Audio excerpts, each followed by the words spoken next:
네, 반갑습니다. 주님의 이름으로 인사를 전합니다. 제가 목감기가 완전히 낫질 않아서 목소리가 조금 그래도 양해해 주시고요.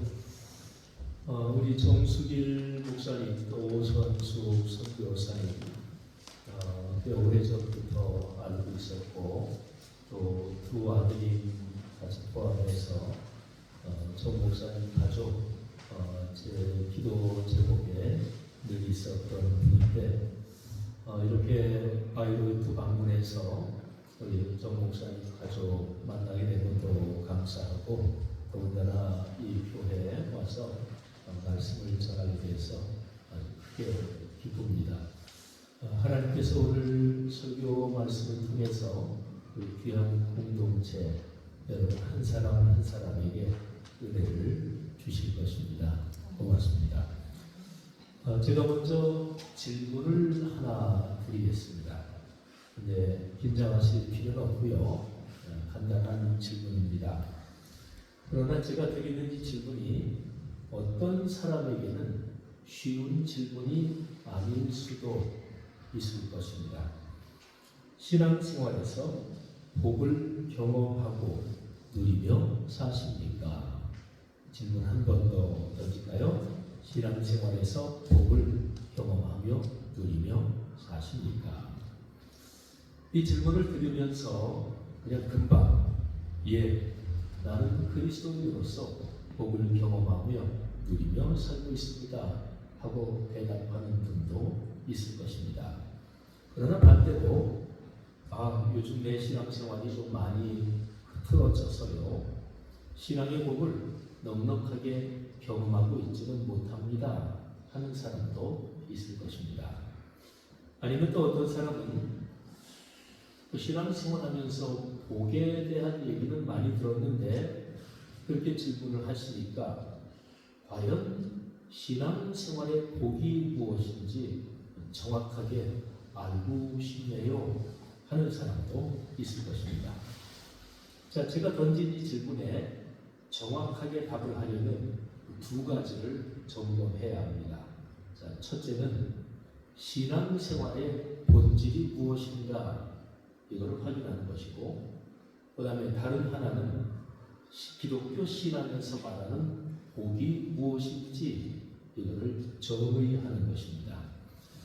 자, 이 두 가지를 점검하기 전에 오늘 여기에 예배에 참여하는 여러분 또 저도 제가 준비한 설교를 하지만 다시 한번 저 자신에게 물어볼 텐데 우리들이 스스로 자신에게 물어야 할 질문이 있습니다. 나는 복을 누리기를 원하는가? 진짜로? 자, 그리스도인이 질문을 들으면 누구나 다 그렇습니다. 나는 복을 누리기를 원합니다 하고 대답하겠죠. 그리스도인뿐이 아니겠죠. 사람으로 사는 사람 누구나 복에 대한 정의는 달라도 복을 누리며 살기를 원하십니까? 그러면 물론이죠. 이렇게 대답할 것입니다. 그런데 그리스도인이 이 질문에 복을 누리며 살기를 원합니다 이렇게 대답할 때 어떤 사람에게는 아마도 습관적으로 반응하는 것일 수 있습니다. 그래서 제가 이 질문을 던지면서 질문 뒤에 한 단어, 한 어절을 더 붙였어요. 진짜로? 복을 누리며 살기를 원하십니까? 그런데 진짜로 원하십니까? 하는 거죠. 여러분 내 마음에 하나님이 주시는 복을 갈망하는지 사실은 잘 생각해 봐야 합니다. 그래서 이 질문을 좀 더 정확하게 이렇게 표현할 수 있어요. 나는 하나님의 말씀이며 진리의 계시인 성경 말씀이 가르치는 그 복을 받아 누리고 나누며 살기를 참으로 갈망하는가? 기독교 신앙은 66권 성경에 근거하죠. 성경을 삶의 기준으로 삼고 살아가는 사람, 그 사람을 가리켜서 그리스도인이라고 합니다. 오늘 여기에서 예배 드리는 우리 바이로이트 한인교회 사랑하는 그리스도인 여러분, 또 이 공동체 방문하는 사람이든 아니면 한 학기, 두 학기 교환학생으로 머물다 가시는 분들이든 또는 연중 제일 중요한 바그너 축제에 와서 여기에서 예배드리는 사람이든 어떤 사람이든지 간에 이 공간에서 예배하는 여러분 모두에게 바로 이런 성경의 복 넉넉하기를 바라고 또 이렇게 누리며 사시기를 주님의 이름으로 축복합니다. 신앙생활에서 복을 경험하며 누리며 사십니까? 하는 질문과 연관해서 아까 제가 두 가지를 점검해야 한다 말씀드렸죠. 자, 그럼 그거 점검하는 일로 한번 다시 들어갑시다. 먼저 신앙생활의 본질이 무엇이냐 이거를 점검해야 한다고 그랬죠. 이거는 다른 말로 좀 바꾸면 기독교 신앙의 본질이 무엇이냐 이거하고 같은 얘기가 됩니다. 자, 그리고 두 번째는 기독교 신앙이 가르치는 복, 기독교가 얘기하는 복이 무엇이냐 하는 것이죠. 이 두 가지를 생각하면서 벌써 눈치채신 사람도 있을 거예요. 저 두 가지는 따로 떨어진 두 가지 질문이 아니구나. 맞습니다. 이 두 가지는 사실은 하나로 뗄 수 없이 긴밀하게 연결되어 있습니다. 자, 이 두 가지 질문에 우리가 답을 하기 위해서 제가 성경에서 세 곳을 말씀드리겠습니다.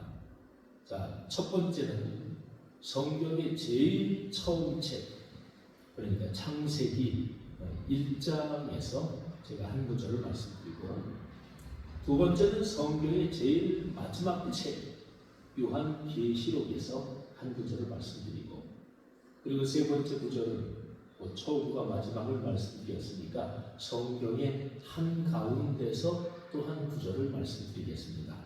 자, 이 세 구절을 여러분이 잘 들어보시면서 제가 던진 질문, 신앙생활의 본질, 기독교 신앙의 본질이 무엇인지, 그리고 기독교에서 얘기하는 복이 무엇인지 세 구절에서 공통점을 한번 잘 생각해 보세요.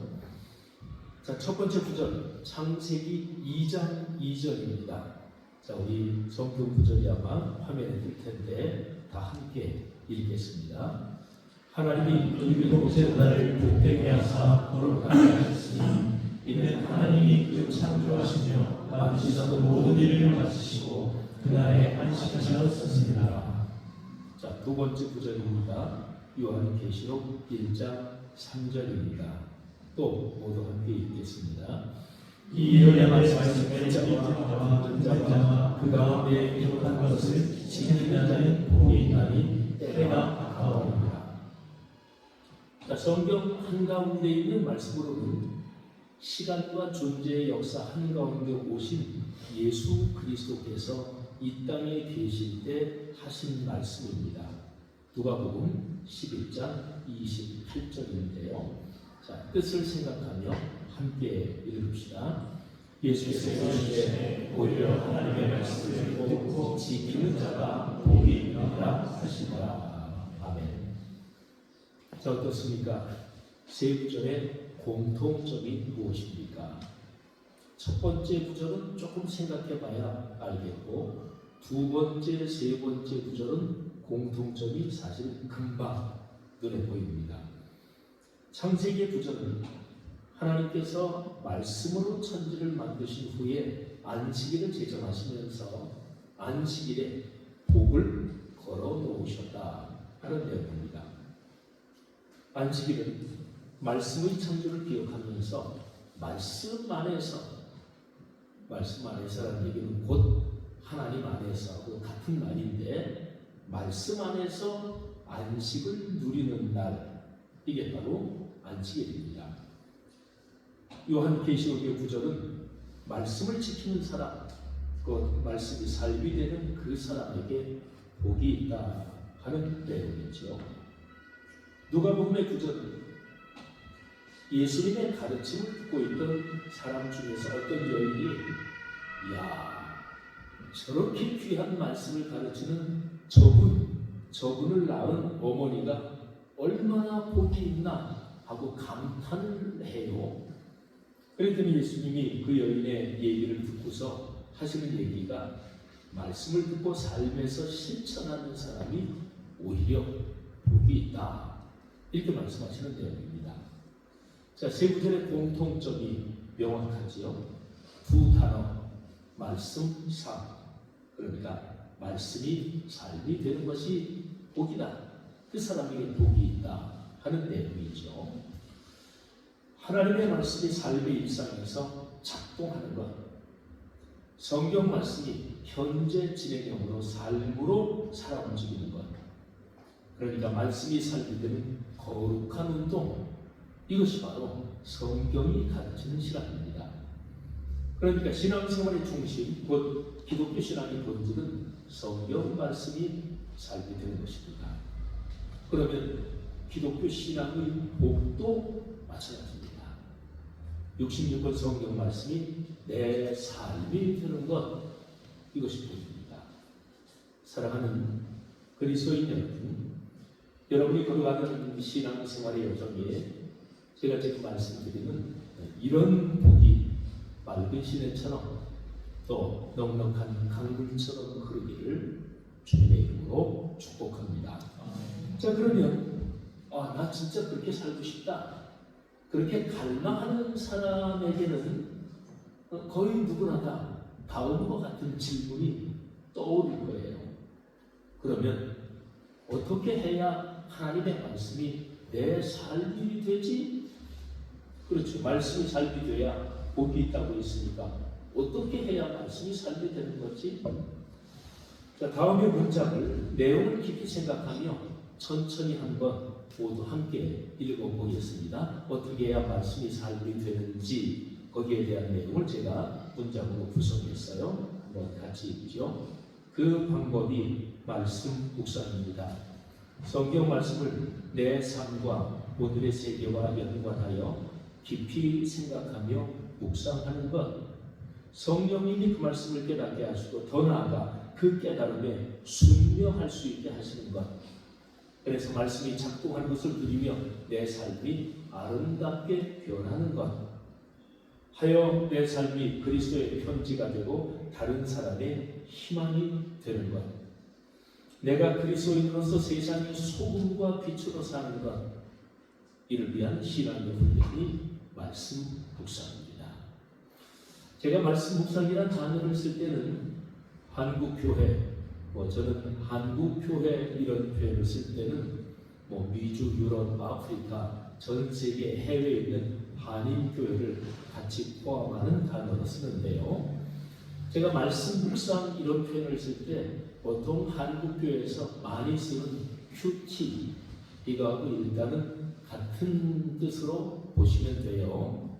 저는 이런저런 이유 때문에 큐티라는 단어를 쓰지 않고 말씀 묵상이라는 단어를 씁니다만, 자, 여러분, 말씀 묵상이 얼마나 중요한지 저 유명한 시편에서 한번 잠깐 살펴보겠습니다. 시편은 성경 66권에서 그리스도인이 가장 많이 듣고 읽으며 묵상해온 책입니다. 그 첫 장, 1편이니까 처음이니까 서론이잖아요. 보통 서론이 아닙니다. 결론이 이미 담긴, 말하자면 결론적 서론 또는 서론적 결론입니다. 여기 1장 1절 2절에서 복 있는 사람이 누구인지 이걸 먼저 얘기하고 그리고 시편 150편을 쭉 얘기하는 거예요.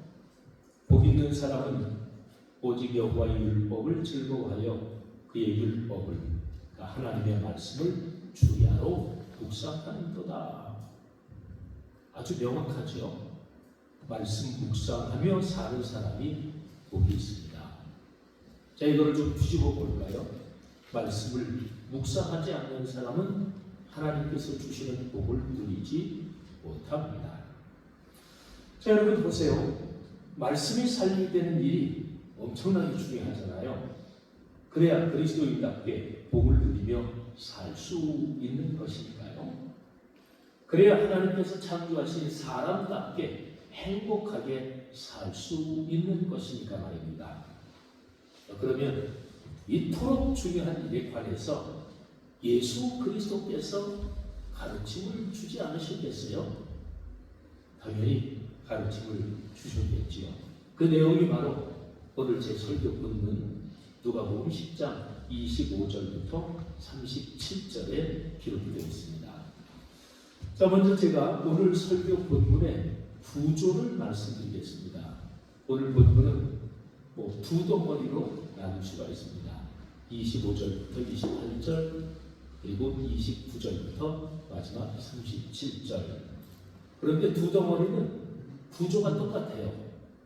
다음과 같이 진행이 됩니다. 질문, 역질문, 대답, 가르침. 첫 번째 덩어리도 질문, 역질문, 대답, 가르침. 두 번째 덩어리도 질문, 역질문, 대답, 가르침.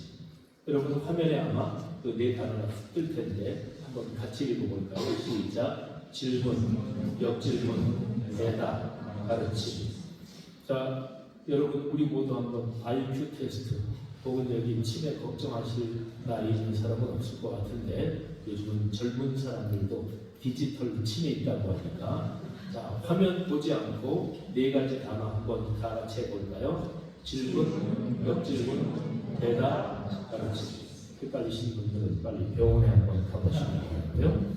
자, 네 단계로 진행된 이 구조를 잘 기억해 두세요.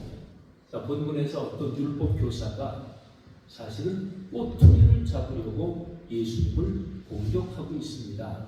그래서 율법 교사가 먼저 예수님한테 질문을 던집니다. 질문을 받으면 보통 대답해야 되는 거잖아요. 근데 예수님이 직접 대답하지 않으셔요. 오히려 그 율법 교사한테 역질문을 던지십니다. 예수님의 역질문에 대해서 율법 교사가 대답을 하고 그 대답이 끝나자마자 예수님께서 가르침을 주십니다. 자, 그러면 본문의 두 덩어리 내용을 각각 이 네 단계에 따라서 내용이 어떤 건지 한 번 더 정리하겠습니다. 자, 첫 번째 덩어리 질문 25절, 역질문 26절, 대답 27절, 가르침 28절. 한 절씩 이렇게 되어 있어요. 그런데 두 번째 덩어리 질문 29절, 역질문 이게 조금 길어요. 30절부터 36절. 조금 긴 이유는 예수님이 역질문을 직접 던지시기 전에 선한 사마리아 사람 이야기를 먼저 들려주시고 역질문을 던지십니다. 그래서 좀 길어요. 아무튼 그리고 대답은 37절을 반으로 나눠서 37절 전반부 대답 그리고 37절 후반부 예수님의 가르침 이렇게 있습니다. 자, 여러분 오늘 설교에서 두 덩어리를 다 다룰 시간은 없고요. 두 번째 덩어리는 다루지 않고 첫 번째 덩어리를 중심으로 살펴보겠습니다. 자, 먼저 율법 교사가 꼬투리를 잡으려고 공격하는 질문 25절. 자, 우리 화면 보면서 다 함께 읽겠습니다. 어떤 율법 교사가 예수를 시험하여 이르되 선생님, 내가 무엇을 하여야 영생을 얻으리까? 역시 율법 교사는 전문가입니다. 성경에서 제일 중요한 주제를 정확하게 딱 집어냅니다. 근데 예수님께서 이 질문에 대해서 역질문을 던지시죠. 26절. 자, 모두 함께 또 읽겠습니다. 예수께서 이르시되 율법에 무엇이 기록되었으며 네가 어떻게 읽느냐. 자, 역질문의 내용이 아주 중요합니다. 예수님은 하나님의 아들이시고 삼위일체 안에서 하나님 자신이시지요. 그런데도 예수님이 우리처럼 사람 몸을 입고 이 세상에 계실 때는 기록된 말씀에 순종하셨어요. 율법 교사가 영생에 관한 질문을 던지니까 질문을 받고 그래, 영생에 대해서는 나처럼 정확하게 알 수 있는 사람이 없고 대답할 수 있는 사람이 없지. 그리고서 바로 대답을 해주신 게 아니라 그래, 기록된 말씀 성경에 뭐라고 써있느냐 이렇게 역질문을 던지셨어요. 그러니까 예수 그리스도께서는 이 땅에 사람 몸 입고 계실 때 그분의 삶과 판단과 모든 것의 중심 기준은 성경 말씀이셨습니다. 여기서 잠깐 여러분과 저의 신앙생활을 한번 생각해 볼 필요가 있습니다. 여러분은 어떠세요? 거룩한 하나님의 말씀, 기록된 66권의 말씀이 인생 여정 걸어가고 신앙생활하고 교회생활하고 공부하고 직장생활하는 가정생활하는 여러분 삶의 중심 기준입니까? 그러시기를 주님의 이름으로 권면합니다. 자, 예수님은 율법 교사의 질문에 대해서 역질문을 던지시는데 이렇게 말씀하시는 거예요. 네가 율법의 선생 아니냐? 율법, 기록된 말씀이 삶의 기준이라는 것을 내가 잘 알지? 그러면 내가 대답해봐라. 내가 나에게 던진 질문, 거기에 대해서 성경 말씀이 율법이 무엇이라고 가르치느냐 하고 예수님이 역질문을 던지시는 거죠. 예수님의 역질문에는 작은 질문이 2개가 들어있어요. 자, 이 점이 오늘 제 설교의 핵심이에요. 작은 질문 첫 번째, 성경에 무엇이라고 기록되어 있느냐? 다른 말로 기록된 말씀을 세심하게 읽고 그 내용을 어떻게 파악하느냐? 자, 이 질문을 이렇게 바꿀 수가 있어요. 성경이 무엇을 말씀하는가? 작은 질문 첫 번째요. 두 번째 작은 질문, 그 성경 말씀을 내가 어떻게 읽느냐? 다른 말로 성경 말씀을 묵상해서 그리고 네가 그걸 잘 파악했으면 그 다음에 그 말씀을 내 삶에 어떻게 적용해서 살고 있느냐? 이 얘기예요. 자, 이거를 좀 다른 표현으로 정리하면 이렇게 됩니다. 성경이 나에게 무엇을 말씀하는가 하는 거죠. 자, 예수님의 역질문에 대해서 이 율법교사가 대답을 해요. 27절의 대답인데요. 예수님이 역질문을 던지시면서 작은 질문 2개 던졌죠. 첫째, 성경이 무엇을 말씀하는가? 두 번째, 성경이 너에게 무엇을 말씀하는가? 그런데 이 역질문에 대해서 율법교사가 대답을 하는데 역질문 안에 있는 작은 질문 2개에 대해서 다 각각 대답을 하는지 그걸 한번 잘 생각해 보세요. 자, 27절 우리 모두 함께 읽겠습니다.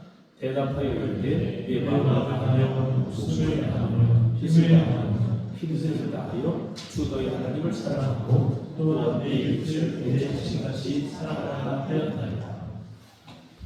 자, 율법교사가 작은 질문 2가지에 대해서 다 대답하나요? 그러니까 율법에 성경이 무엇이라고 기록되어 있느냐, 이게 첫 번째고, 그 다음에 네가 그 말씀대로 어떻게 사느냐. 첫 번째 질문에 대해서는 율법교사가 정확하게 대답을 하죠.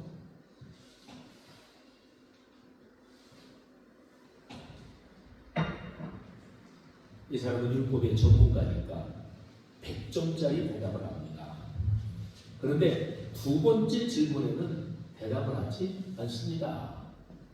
예, 영생 얻고 그 복을 누리려면 성경은 말씀하기를 하나님 사랑, 이웃 사랑이죠. 여기에 첫 번째 작은 질문에 대답을 하잖아요.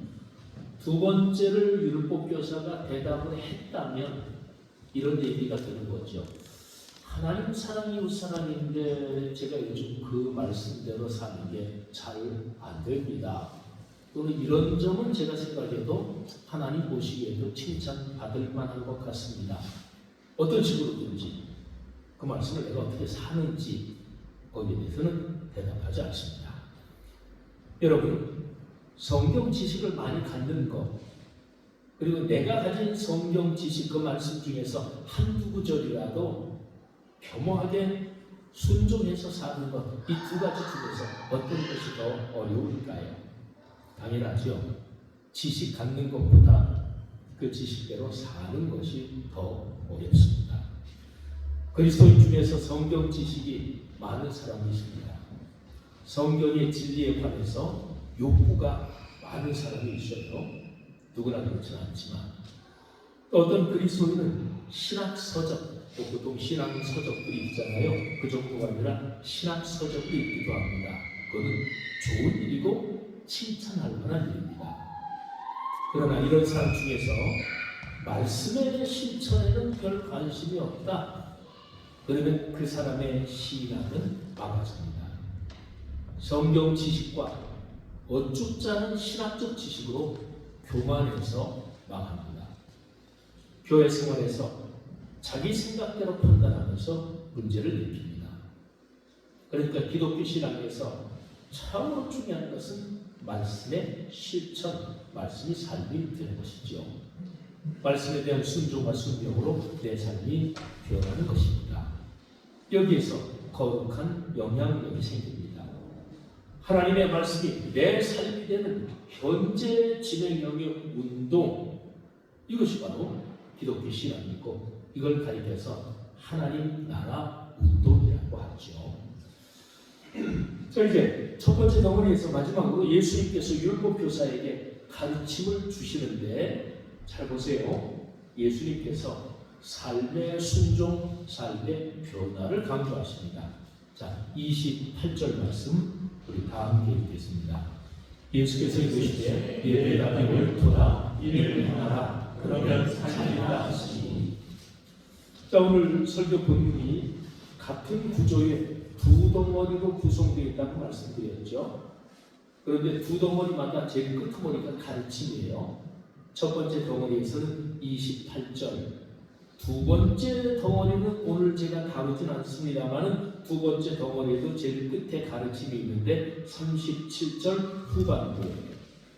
자, 두 번째 덩어리는 오늘 다루진 않지만 끝머리 부분, 가르침 부분은 첫 번째 덩어리의 가르침, 두 번째 덩어리의 가르침 두 개를 한번 같이 보겠습니다. 28절하고 37절 하반부. 자, 두 구절 한번 같이 읽을게요. 시작. 예수께서 이르시되 내 답이 옳도다 이를 행하라 그러면 살리라 하시니. 두 번째, 예수께서 이르시되 가서 너도 유익하지 하라 하십니다. 아멘. 자, 가르침에 관련된 두 구절에서 중요한 단어를 한번 찾아보겠습니다. 28절에서는 세 글자로 된 단어 세 개를 한번 찾고 37절 하반절에서는 두 글자로 된 단어 세 개를 찾겠습니다. 28절에서 옳도다, 행하라, 살리라. 그죠? 옳도다. 또 지식은 100점이네. 그거 가지고 안 된다. 거기서 그치면 안 돼. 그대로 행동해야 돼. 그래야 영생을 누리며 복을 누리며 살아. 이런 뜻이에요. 37절 하반부에서 두 글자로 된 단어 세 가지. 가서 너도 하라. 말씀 듣고 깨달았으면, 교회 예배 때 은혜를 받았으면 삶의 현장으로 가야 되죠. 일상으로 가야 되죠. 그게 가정생활이요, 학업의 현장, 직장생활의 현장이죠. 가서. 그리고 삶의 일상 현장에서 다른 사람이 말씀을 잘 실천하느냐, 그거 뭐 신경 쓸 거 없어요. 내가 말씀대로 그렇게 실천하면, 그러면 먼저 내 마음에 기쁨이 생깁니다. 내 마음에 소망이 생깁니다. 그러면 사람은 기쁘고 확신 있게 관대하게 다른 사람을 배려하면서 사는 그 사람을 보면 영향을 받아요. 그 사람이 아름답죠. 불평불만하고 남의 꼬투리를 자꾸 집어내고 내 마음 자체 속에 이런저런 꼬부라진 마음이 있는 사람, 그 사람을 좋아하는 사람이 없을 거 아니겠어요. 이게 바로 신앙적인 영향력입니다. 말씀에 순종하면 성령의 능력으로 말씀이 나를 변화시킵니다. 기쁨과 용기가 나를 채웁니다. 미래를 희망하며 삶을 긍정할 수 있습니다. 우리 바이로스 한인교회 사랑하는 성도 여러분에게 이런 복이 넉넉하기를 주님으로 축복합니다. 여러분, 저는 오늘 예수님의 말씀 묵상이라는 제목으로 설교했습니다. 요한복음 1장에 따르면 하나님의 아들 예수님은 말씀 자체이시고 그리고 사람이 되신 말씀이죠.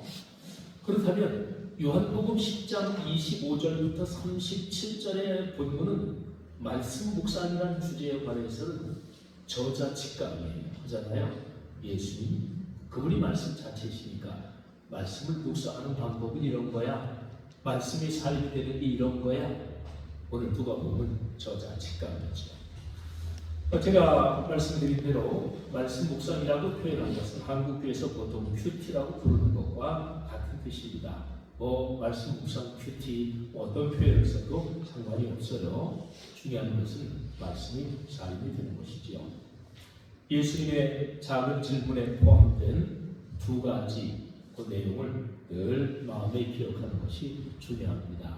그 두 가지를 다시 한번 화면으로 보고 제가 한번 읽죠. 작은 질문 첫 번째, 성경이 무엇을 말씀하는가? 작은 질문 두 번째, 성경이 나에게 무엇을 말씀하는가? 그거는 내 삶으로 실천하고 행동하는 것까지 포함하는 거죠. 화면에 아마 두 가지 질문이 뜰 텐데 제 설교를 마치면서 두 가지 질문 우리 모두 한번 같이 읽겠습니다. 성경이 무엇을 말씀하는가? 성경이 나에게 무엇을 말씀하는가?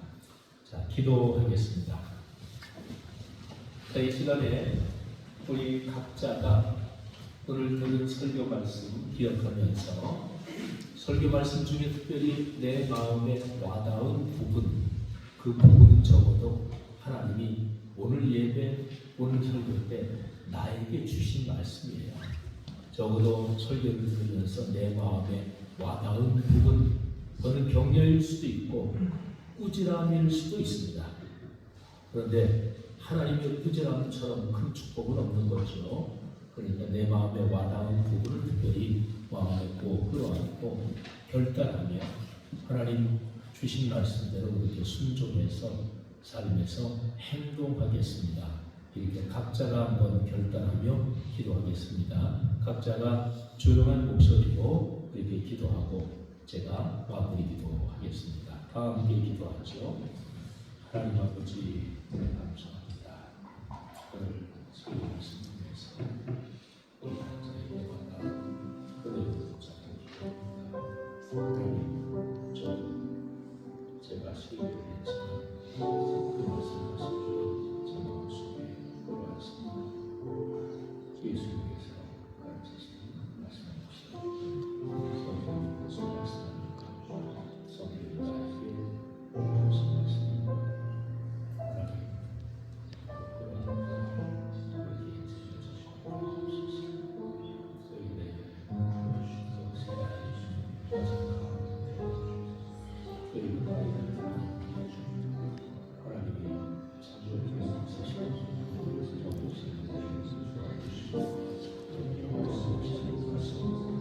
저희가 나에게